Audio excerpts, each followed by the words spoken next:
आज उत्तरी दिल्ली नगर निगम की विशेष सभा में बजट पर चर्चा के कार्यक्रम में मॉडल टाउन वार्ड से भाजपा की निगम पार्षद सीमा गुप्ता ने विपक्ष के पार्षदों पर जमकर प्रहार किया। उन्होंने कहा कि जो पार्षद भारतीय जनता पार्टी की नगर निगम पर आरोप लगा रहे हैं, उन्हें ये देखना चाहिए कि उनकी संख्या हमसे ज्यादा क्यों नहीं है। इसका मतलब साफ है कि मोदी सरकार की नीतियों से दिल्ली की जनता खुश है। इसके अलावा उन्होंने शौचालयों की समस्या पर बात भी सदन में रखी। उन्होंने कहा कॉमनवेल्थ गेम के दौरान बनाए गए वाटरलेस टॉयलेट हटाकर स्मार्ट टॉयलेट बनाए जाए, जिससे कि लोगों को लाभ मिले और निगम का रेवेन्यू भी बढ़े। इसके अलावा उन्होंने विभिन्न मुद्दों पर विपक्षी पार्षदों को सदन में बोलते हुए करारा जवाब दिया।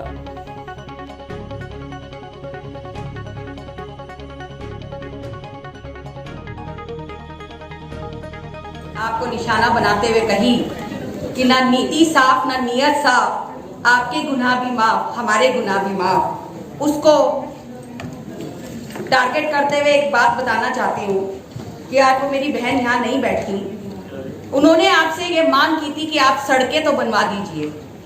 सड़कें जब एमसीडी बनवाती है, जबकि हमारा जो पिछला स्तर गया निगम का, उसमें 2 करोड़ बजट रहता था, लेकिन इस बार दुर्भाग्यवश हम लोगों को 25 लाख का बजट मिलता है। उसके बावजूद हम लोग कुछ ना कुछ काम करने की प्रेरणा रखते हैं। जब हम सड़कें बनवाते हैं तो क्या हमारी दिल्ली की इतनी दूरदर्शनीय हालत है कि सड़कें के नीचे जो पाइपलाइन होती है, जिसे सीवर कहा जाता है, जिसका नाम सीवर होता है, उसके और साथ में जल बोर्ड की एक लाइन जाती है जिससे घरों घरों में पानी मिला जाता है, उनकी हालत ऐसी खराब होती है कि वो समय समय पर सड़कों को चीर हरण करके पाइपलाइन के नाम पर इतना बड़ा घोटाला किया जाता है। क्या ये हमारी रेवेन्यू का हरीकरण नहीं है?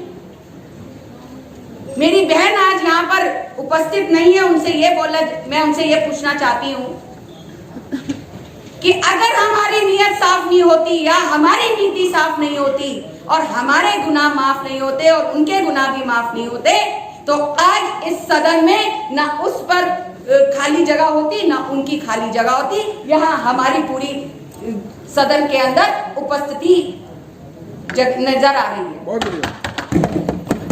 तो गुनाह तो उन्होंने अपने आप बता दिए कि हम कितने गुनाहगार हैं, जिन्हें खुद आंकड़े नहीं पता कि उन्होंने निगम को कितना पैसा देना है और कितना पैसा केजरीवाल जी ने हमें देना है। मैं कहना चाहती हूँ, मोदी जी हमारे पूरे हिंदुस्तान के बाप हैं और बाप बाप रहेगा, बच्चा बच्चा रहेगा, इसीलिए घुटने के बल घर से बाहर हो। बहुत बढ़िया, बहुत बढ़िया। आज मोदी जी ने, जैसे अखिलेश पति त्रिपाठी विधायक जी ने कहा कि पांडिचेरी में सेंट्रल ने पैसा दिया, क्या निगम वहां से अलग थी? गाजियाबाद का नाम लिया, पांडिचेरी का नाम लिया, अब पता नहीं कहां कहां का नाम लिया। मैं कहती हूं दिल्ली का नाम लेना भूल गए, क्योंकि दुर्भाग्यवश दिल्ली का सीएम केजरीवाल जी के नामक एक व्यक्ति है जिसके नाम लेते हुए भी सारी बहन बेटियों का नतमस्तक हो जाता है।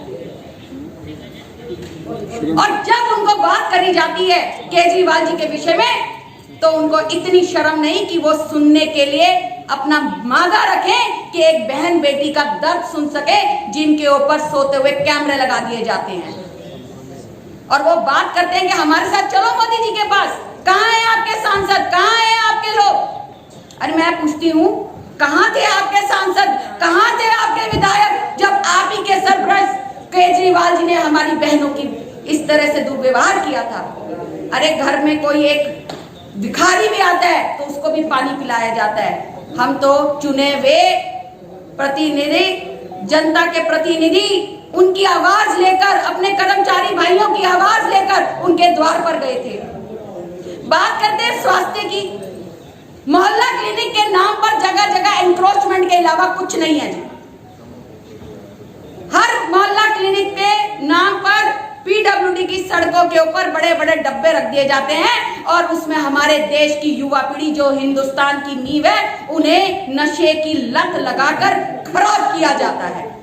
वहां पर कोई स्वास्थ्य की दवाइयों की उपलब्धि नहीं है।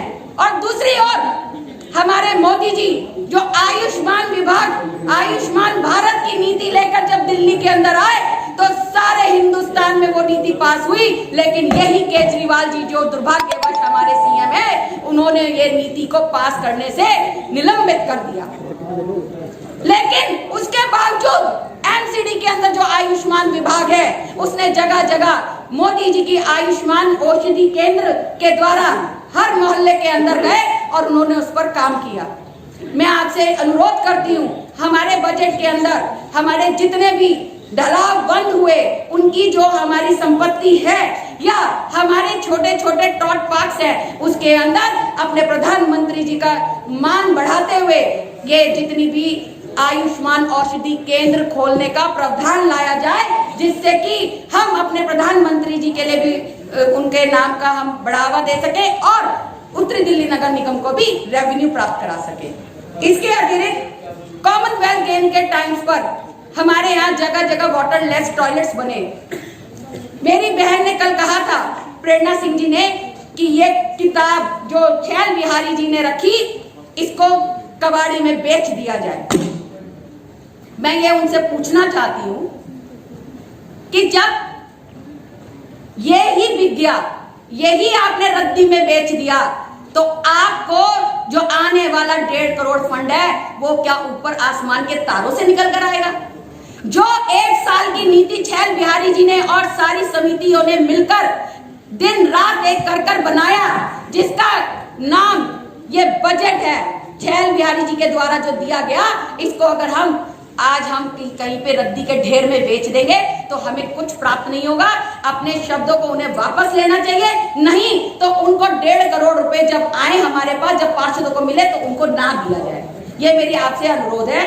और जो कॉमनवेल्थ गेम के टाइम्स पे जो टॉयलेट्स हमारे वाटरलेस टॉयलेट्स हैं, उनको तोड़ के पीपी योजना के तहत स्मार्ट टॉयलेट्स के अंदर उनको बदलाव कराया जाए, जिससे कि एमसीडी को रेवेन्यू भी आए और हमारे बहुत सारे भाइयों को रोजगार मिले।